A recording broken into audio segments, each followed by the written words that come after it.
네, 반갑습니다. 백서영 강사입니다. 네, 이번 시간은 제3과목 고객관리 실무론인데요. 앞에서 배운 두 과목이 이론 중심의 교육이었다라고 보신다면 제3과목은 제목에서도 느껴지시죠? 바로 현장의 실제 업무와 관련된 내용이다라고 보시면 될 것 같습니다. 앞에서 이론적인 내용, 이런 개념들이 많아서 조금 이해하는데 어려웠다라고 생각이 드신다면 제3과목은 여러분들 좀 쉽게 이해하실 수 있는 부분이라고 보시면 되는데요. 문제 같은 경우에도 다른 과목들에 비해서 좀 쉽게 출제가 되기 때문에 여러분들 제3과목에서 점수 획득을 하기 위해서 여러분들 노력을 하셔야 됩니다. 제가 핵심 포인트만 여러분들께 집중적으로 알려드리도록 하겠습니다. 저만 믿고 따라오시면 되겠죠? 그러면 출제 기준을 한번 간략하게 살펴보도록 할게요. 출제 기준 같은 경우에는 고객관리 실무로는 총 30문항으로 구성되어 있습니다. 크게 세 가지 내용으로 구성되어 있다라고 보시면 되는데요. 첫 번째로는 CS 실무, 그 다음에는 고객관리, 마지막으로는 컴퓨터 활용으로 크게 구성이 되어 있습니다. 자, CS 실무 같은 경우에는 세부 내용을 한번 보도록 할게요. 바로 전화 서비스, 고객 상담, 예절과 에티켓, 비즈니스 응대로 세부 내용이 구성되어 있는데요. 출제 비중이 50%나 차지를 하고 있죠. 그래서 여러분들은 이 내용이 나오면 눈을 크게 뜨고 집중을 해주셔야 됩니다. 그리고 나머지는 고객관리와 컴퓨터 활용으로 구성이 되어 있는데요. 고객관리 같은 경우에는 고객 감동을 어떻게 시키는지, 고객 만족은 또 어떻게 하는지, 고품 및 서비스는 무엇인지에 대해서 우리가 간략하게 살펴보도록 할 거고요. 컴퓨터 활용 부분은 프레젠테이션과 인터넷 활용으로 내용이 구성되어 있습니다. 여러분들 그 서비스 업무를 보시면서 나중에는 이런 현장 경험을 토대로 CS 강사로도 진출을 할 수 있기 때문에 이런 인터넷 활용과 프레젠테이션도 중요하다고 보시면 되겠죠. 그러면 우리 출제 기준을 알았으면 이제 본격적으로 내용을 한번 살펴봐야 되겠죠. 챕터 1부터 한번 보도록 하겠습니다. 챕터 1 같은 경우에는 콜센터 운영으로 내용이 나와 있습니다. 세부 내용을 한번 보도록 할게요. 이번 시간은 전화 서비스와 경어 사용법에 대해서 우리가 살펴보도록 하겠습니다. 그러면 첫 번째 내용, 전화 서비스에 대해서 한번 보도록 하죠. 전화 응대는 중요합니다. 왜 중요할까요? 기업의 입장에서는 고객으로 하여금 첫 이미지를 결정짓는데 아주 중요한 요소라고 볼 수가 있죠. 여러분들 소개팅 한두 번씩 해보셨을 거라고 생각이 드는데요. 소개팅을 하실 때 만날 장소와 만날 시간 이런 것들을 상대방과 통화를 통해서 결정을 하죠. 그런데 상대방이 전화 매너가 별로 없다 라고 한다면 어떻게 되나요? 이미지가 별로 좋지 않습니다. 마찬가지로 기업에서도 전화 응대는 기업의 첫 이미지를 결정짓는 아주 중요한 요소라고 볼 수가 있겠죠. 자, 그러면 전화 응대의 특징이 무엇인지 한번 본격적으로 보도록 할게요. 전화 응대의 특징 같은 경우에는 빠지지 않고 매년 꼭 출제되는 문제다라고 이해를 해주시면 됩니다. 그러면 이 내용 같은 경우는 별로 어려운 부분이 아닙니다. 그래서 저희 설명을 들으시면서 간략하게 이해를 한다라고 보시면 될 것 같은데요. 우선 전화응대 특징 같은 경우에는 첫 번째로는 바로 목소리만의 커뮤니케이션이죠. 자, 이 부분 같은 경우에는 여러분들 보기로도 좀 종종 출제가 되는 부분입니다. 보통은 보기로 전화응대는 대면 커뮤니케이션이다 라는 보기에 출제된다고 한다면 오답이 되겠죠. 바로 목소리만의 커뮤니케이션은 뭐다? 바로 비대면 커뮤니케이션이다 라고 이해를 하시면 됩니다. 자, 두 번째로는 우리 전화 받을 때 어떤가요? 바로 우리가 눈앞에서 대화를 하고 있지 않죠. 그래서 상대방의 표정이라든지 태도, 이런 환경 등을 알 수가 없습니다. 그래서 전화를 할 때는 전화를 건 사람은 반드시 지금 통화가 가능한지 아니면 불가능한지 이런 질문을 통해서 그 사람의 그 상황을 좀 파악하는 게 중요하겠죠. 그리고 전화 받는 사람 같은 경우에는 내가 아무리 업무 때문에 바쁠지라도 항상 좋은 목소리와 좋은 표정을 유지를 하는 게 상대방으로 좋은 이미지를 각인시켜 줄 수 있는 아주 중요한 포인트라고 보시면 될 것 같습니다. 자, 그리고 세 번째 특징이 뭐냐? 비용이 든다라는 거죠. 전화를 걸면 어떤가요? 통화료라는 게 발생을 하죠. 그래서 최대한 전화 통화를 하실 때는 간단, 명료하게 하셔야 됩니다.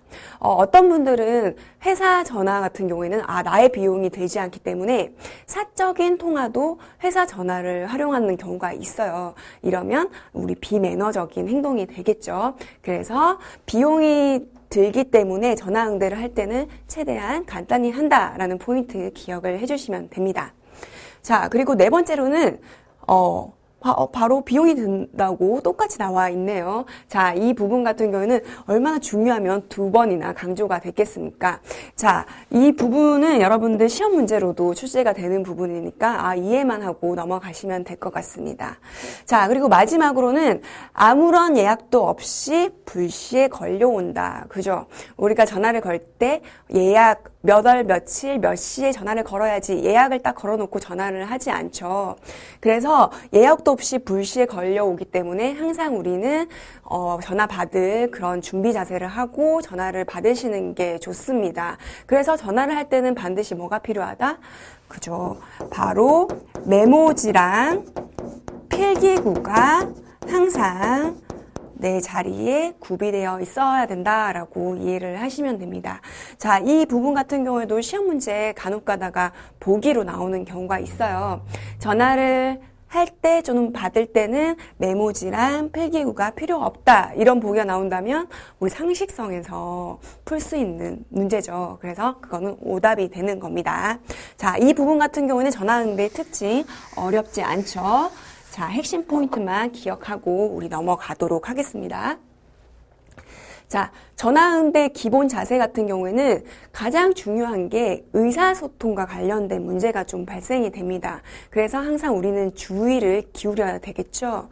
바로 음성의 높낮이 같은 경우에도 톤 조절을 잘 하시는 게 중요하다라고 보시면 될 것 같습니다. 너무 고음으로 내다보면 상대방이 듣기에 불편합니다. 그리고 너무 저음으로 목소리 톤을 낸다고 한다면 상대방이 너무 기분이 좀 가라앉을 수가 있겠죠. 그래서 그 상황에 따라서 음성의 높낮이는 조절을 하셔야 된다라고 이해를 하시면 됩니다. 어렵지 않죠? 자, 크기 같은 경우는 어떤가요? 너무 크게 소리를 낸다라고 한다면 상대방의 귀가 불편할 수가 있겠죠.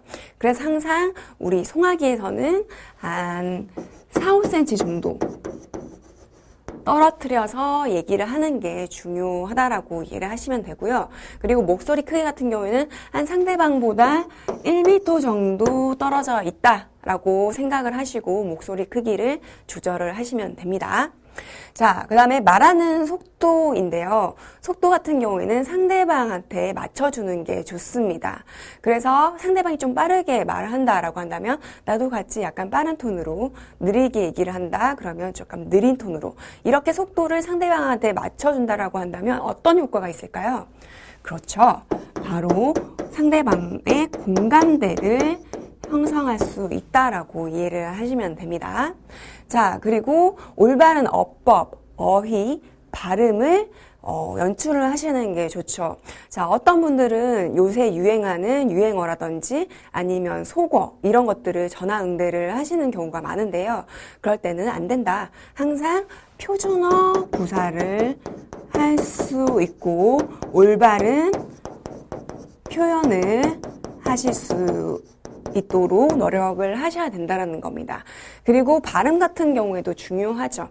그래서 항상 꾸준히 좋은 발음을 유지하기 위해서 연습을 하시는 것도 여러분들 전화 응대뿐만이 아니라 향후에 CS 강사로 진출을 하실 때 또는 고객 응대를 하실 때도 중요하다라고 이해를 하시면 됩니다.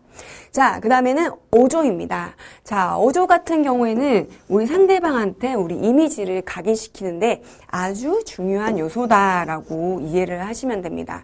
자, 이 부분 같은 경우에는 시험에 출제가 종종 되는 부분입니다.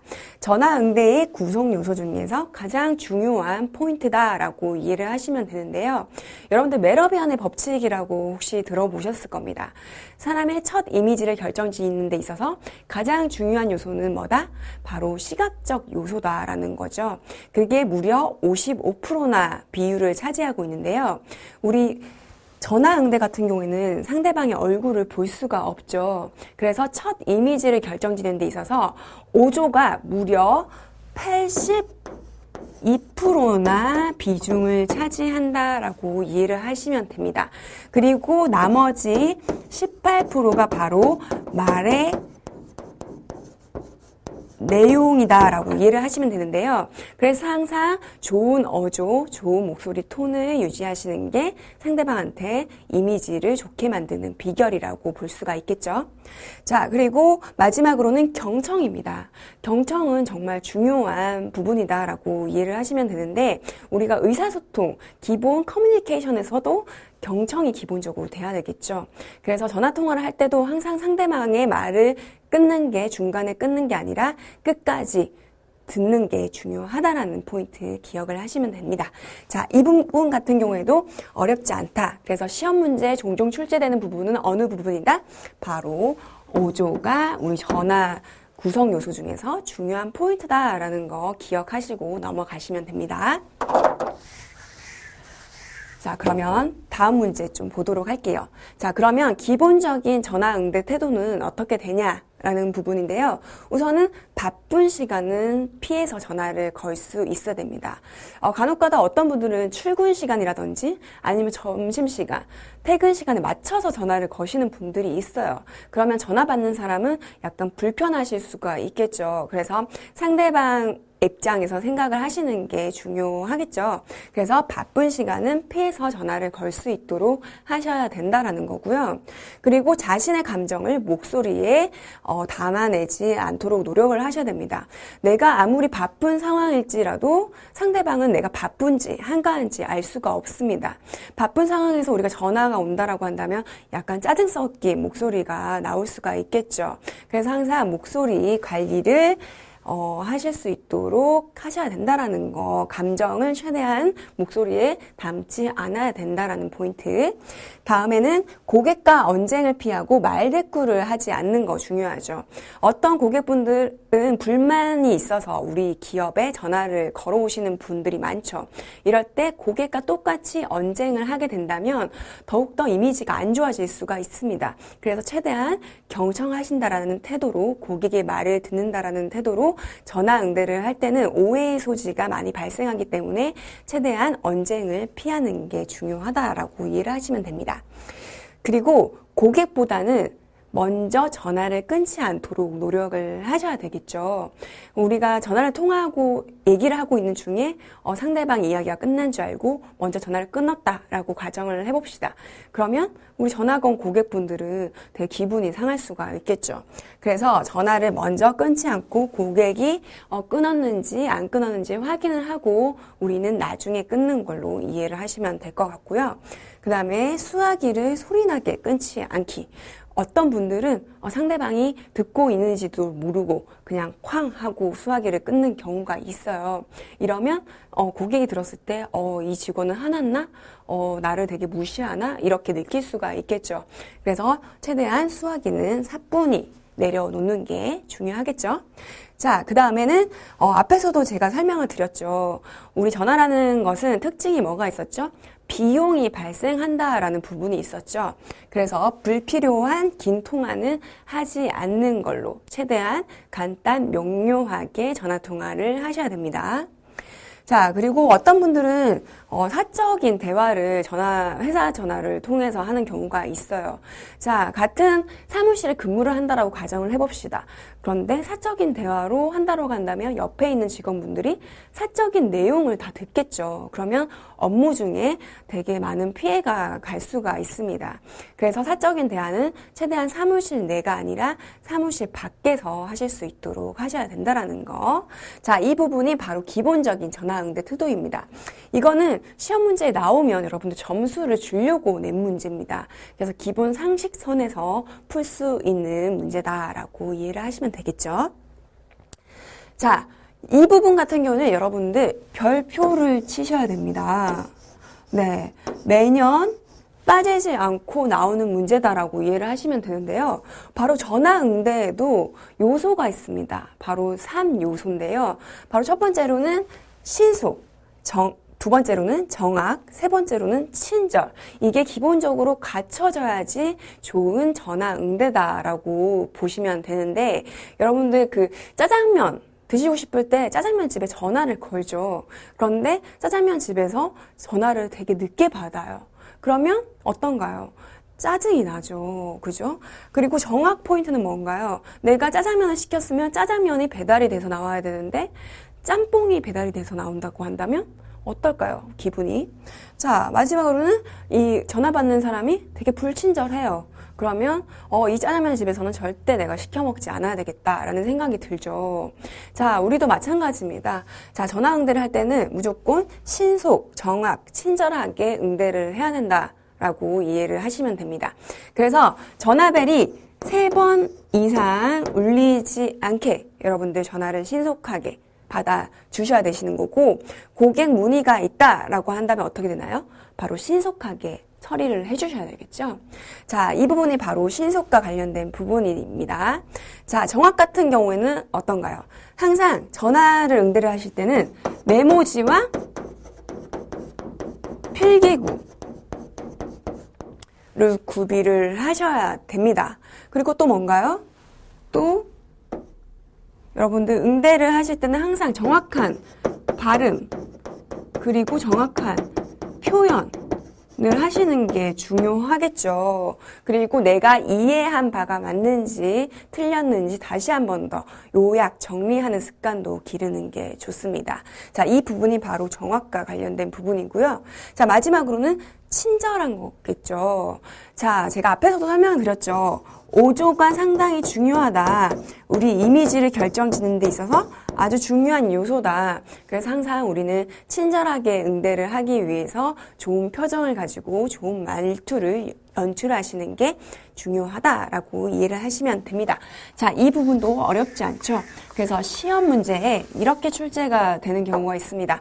자, 다음 중 전화 응대의 3요소를 고르시오라고 한다면 우리는 신속, 정확, 친절을 반드시 기억을 하시고 문제 체크를 해주시는 게 좋겠죠. 자, 그러면 상황별 전화 응대 요령을 한번 보도록 할게요.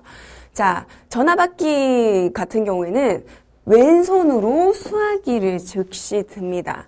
자, 이 부분 같은 경우에도 보기에 출제될 경우가 있어요. 뭐냐? 오른손으로 수화기를 든다라고 한다면 틀린 답이 됩니다. 자, 왜냐하면 우리는 거의 오른손 잡이들이 많죠. 그러면 우리는 항상 전화 받을 때는 뭐가 필요하다? 메모지와 필기구가 필요하다. 그래서 왼손으로 수화기를 들고 오른손으로 항상 메모할 준비를 하셔야 되는 겁니다. 하지만 단 예외가 있죠. 저같이 왼손 잡이들은 왼손으로 우리 메모를 쓰시고 오른손으로 수화기를 드셔도 무방합니다. 그래서 이 부분 같은 경우에도 출제가 간혹가다 되는 부분이 있습니다. 자, 그리고 전화를 받을 때는 항상 밝게 인사를 하고 내 소속과 이름을 밝히는 게 가장 기본적인 매너다라고 이해를 하시면 되겠죠. 자, 그리고 상대방을 확인한 다음에 인사를 밝게 하시는 거. 자, 인사의 중요성은 우리가 아무리 강조해도 지나치지 않습니다. 전화도 마찬가지입니다. 우리 만났을 때만 인사하는 게 아니라 전화했을 때도 항상 처음에는 인사로 항상 시작을 하셔야 된다라는 거. 자, 그리고 용건을 들으면서 메모한다라는 거. 그죠? 앞에서도 제가 강조를 해서 설명을 드렸죠. 자, 그리고 통화 내용을 요약 복창한다라는 거. 자, 이 부분 같은 경우는 전화 응대 요소 중에서 어떤 포인트인가요? 자, 정확이라고 보시면 되겠죠. 상대방을 확인한 후 인사하기도 어떻게 보면 정확과 친절이라고 이해를 하시면 됩니다. 상대방이 누구인지에 따라서 우리 정확하게 또 응대를 하실 수가 있는 부분이잖아요. 자, 그리고 마지막 부분 같은 경우에는 우리 마무리도 상당히 중요하겠죠. 자, 어떤 분들은 마무리 인사도 하지 않고 전화를 그냥 끊는 분들이 있어요.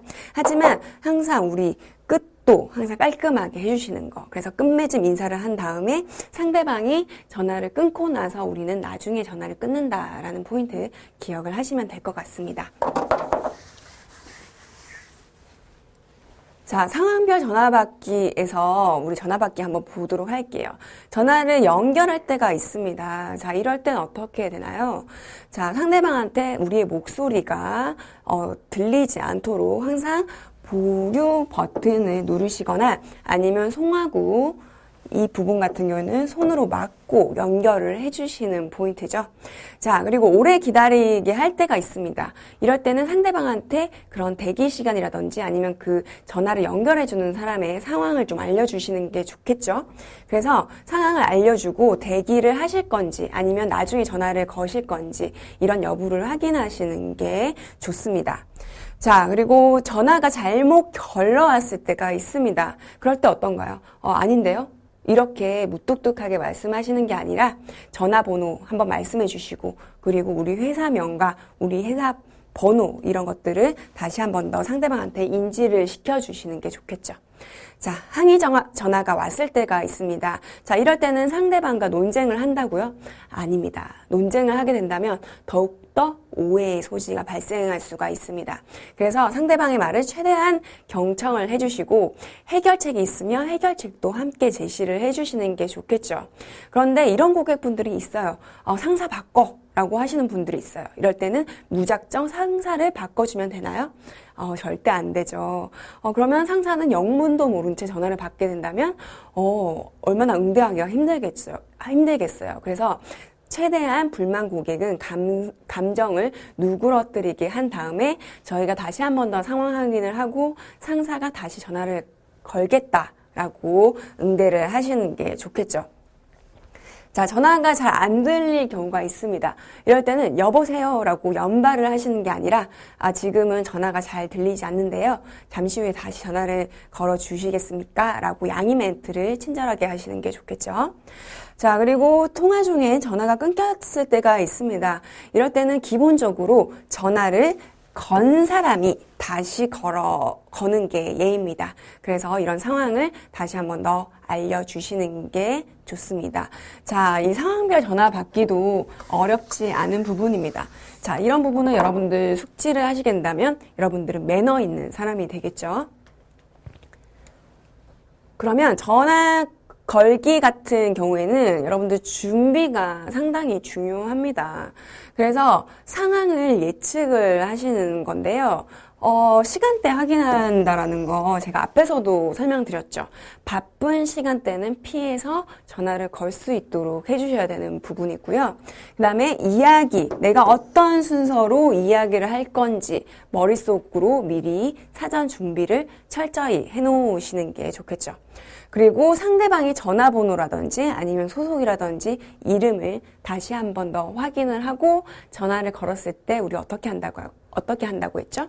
밝은 인사를 하시고 난 다음에 상대방이 맞는지 아닌지 여부를 다시 한 번 더 재확인하는 게 우리 정확성을 깨할 수 있는 부분이다 라고 이해를 하시면 됩니다.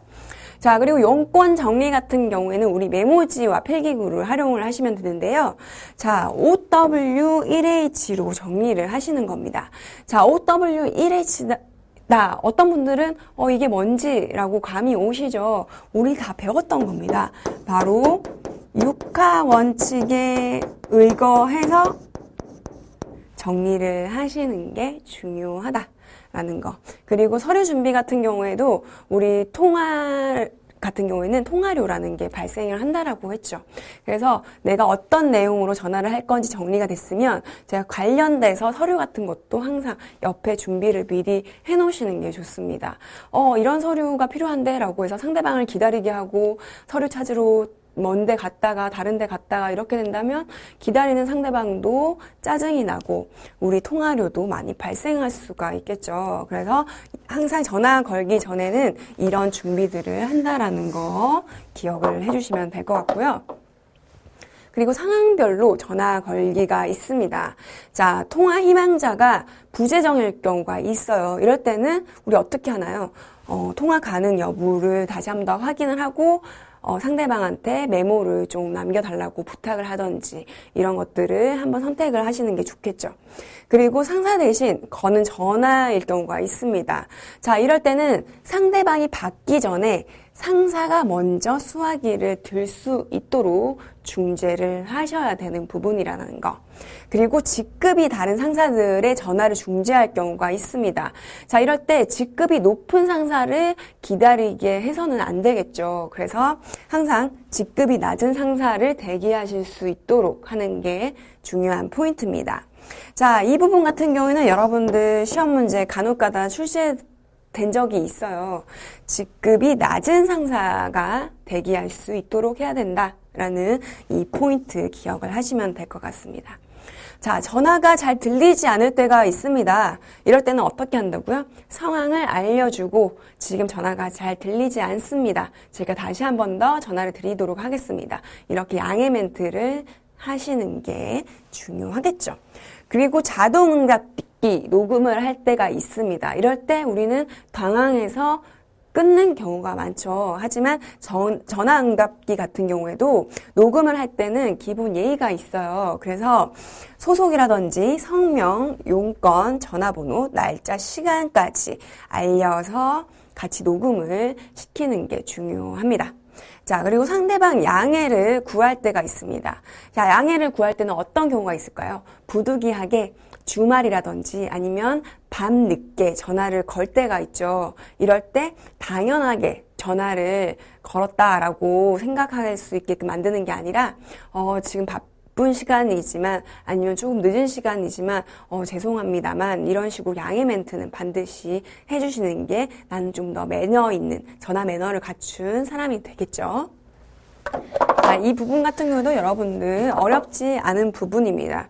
시험 문제 나오면 여러분들 충분히 쉽게 풀 수가 있는 문제다라고 이해를 하시면 되겠죠. 자, 그리고 효과적인 대화를 하는 방법이 있습니다. 자, 공감대를 형성을 하는 게 우선적으로 중요합니다. 자, 공통된 화제 같은 경우에는 할 일, 내가 하는 일이라든지 아니면 여행, 출신지, 계절 날씨, 그다음에 동료 아는 사람, 가족 가정, 뉴스 건강, 취미 잡기, 그다음에 연애 결혼 이런 것들은 우리 모두가 다 공통된 화제라고 볼 수가 있겠죠. 그래서 상대방이 어떤 부분에 좀 관심을 갖는지 파악을 하고 이런 스몰 토크를 하시면 좀 더 친근감 있는 대화를 하실 수가 있는 포인트입니다. 그런데 어떤 분들은 연봉이라든지 아니면 뭐예요? 정치 아니면 종교 이런 것들을 공통된 화제로 삼는 부분들이 있어요. 자, 이런 부분들은 되게 민감한 부분이죠. 자, 그래서 연봉이나 정치나 종교는 공통된 대화로 하지 않는다라고 이해를 하시면 되는데요. 자, 이 부분 같은 경우도 여러분들 간혹가다 시험 문제 출제가 된 적이 있습니다. 자, 효과적인 대화를 할 때 있어서 공통된 화제로 적절하지 않는 것은 무엇입니까? 라고 고르시오라는 문제가 나온다고 한다면 우리는 이런 부분이 나온다고 한다면 바로 고를 수가 있어야 되겠죠. 자, 그 다음에 호칭과 관련된 부분입니다. 바람직한 경어 사용법에서 호칭, 우리 직장 생활을 할 때 제대로 된 호칭을 사용하는 게 중요하죠. 저 같은 경우는 직장 생활을 꽤 오래 한 편인데요. 제대로 된 호칭을 제가 사용을 초반에는 하지 못했습니다. 그래서 제가 위에 상사한테 되게 많이 혼났던 적이 있어요. 그래서 여러분들은 직장 생활을 할 때도 적절한 호칭을 써주시는 게 중요합니다. 자, 상급자 호칭 같은 경우에는 뒤에 님자를 붙이는 건 당연하겠죠. 우리가 상급자한테 부장 이렇게 얘기는 하지 않죠. 그래서 항상 부장님, 경리 부장님, 김 부장님 이렇게 호칭을 써주시는 겁니다. 자, 그런데 부장님 같은 경우에는 우리 직속 상사한테 우리 직책이 부장이겠죠. 그래서 이런 것들을 같이 붙여서 하는 게 좋다라는 거고요. 그다음에 경리 부장님 같은 경우에는 내 직속 상사이 아니에요. 그런데 타 부서 상사예요. 이럴 때는 그 상대방의 직무와 직책을 같이 붙여주는 게 중요하겠죠. 자, 그런데 김 부장님은 똑같은 부장님일까요? 아닙니다. 자, 타 부서고 직무도 명확하지 않아요. 이럴 때는 부를 부서가 없잖아요. 그래서 김 부장님으로 불러주시는 겁니다. 자, 이 부분도 어렵지 않습니다. 그냥 이해만 하고 넘어가시면 되고요. 하급자, 호칭 같은 경우에도 과장 같은 경우는 아까처럼 같은 직속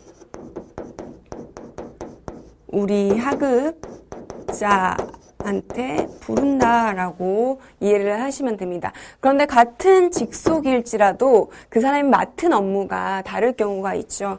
이럴 때는 뭐 격리과장 또는 총무과장 이렇게 불러주는 경우가 있습니다.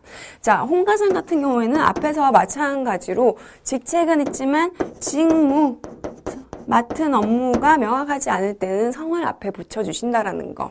그리고 길동씨는 어떻게 부르나요? 나이 차이가 별로 나지 않아. 그리고 별로 나지 않아. 그리고 부를 직책도 없어. 그럴 때는 과장이라고 우리가 부를 수가 없잖아요. 그래서 이름에 씨를 붙여준다라는 거. 자, 그런데 홍군, 길동군 이렇게 부를 경우가 있어요. 이럴 때는 어떻게 하냐?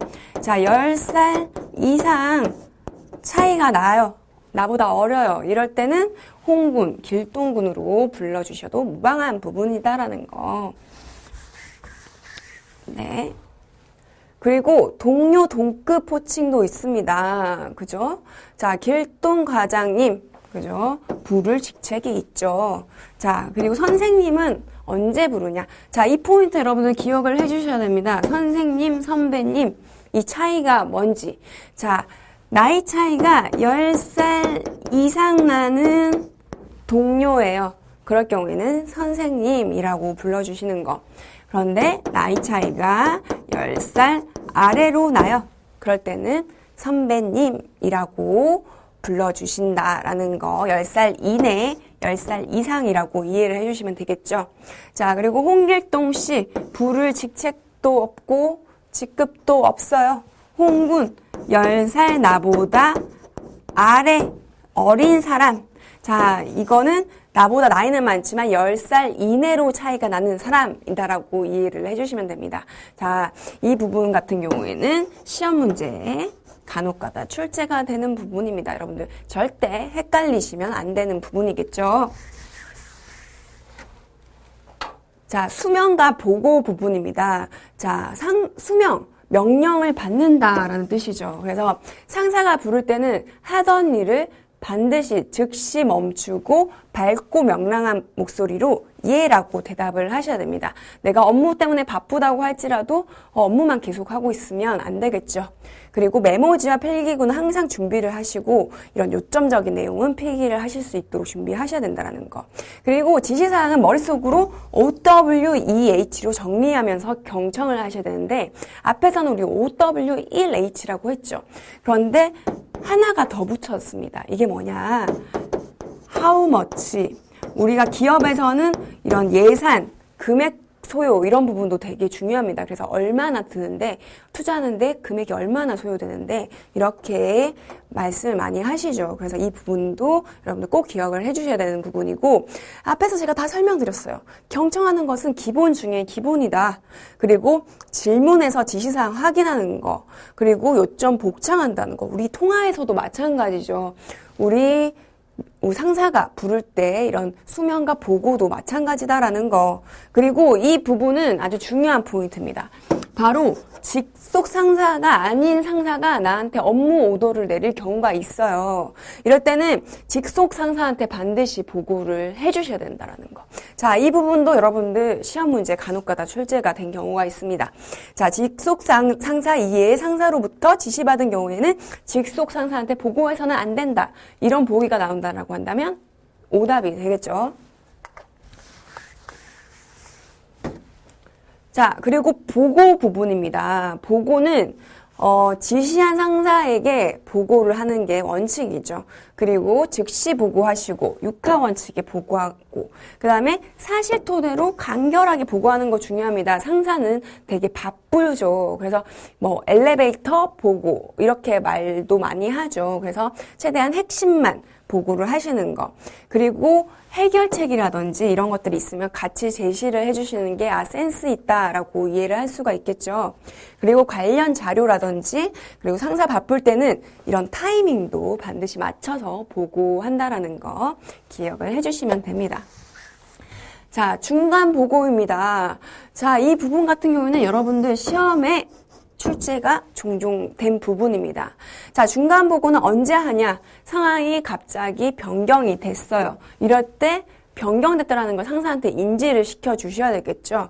그리고 처리 기간이 꽤 오래 걸려요. 예정된 기간보다. 그럴 때는 상사한테 미리 인지를 시켜주는 거. 그 다음에 내 위에 과장님, 그리고 그 위에 부장님이 있어요. 그런데 서로 상사의 의견이 달라서 지시가 상충될 때가 있습니다. 이럴 때는 어떻게 하나요? 바로 또 중간 보고 하셔야죠. 그죠?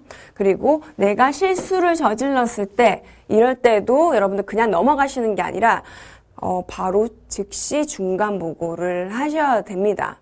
자, 여기까지가 우리 첫 번째 챕터 1의 내용이었다라고 이해를 하시면 됩니다. 우리 전화 서비스라든지 전화 응대를 할 때는 어떻게 하면 되는지, 그리고 올바른 경어 사용법, 그리고 수명과 보고하는 법에 대해서 우리 살펴봤습니다. 여러분들 너무 고생 많으셨고요. 다음 시간에 또 뵙도록 하겠습니다. 고생 많으셨습니다.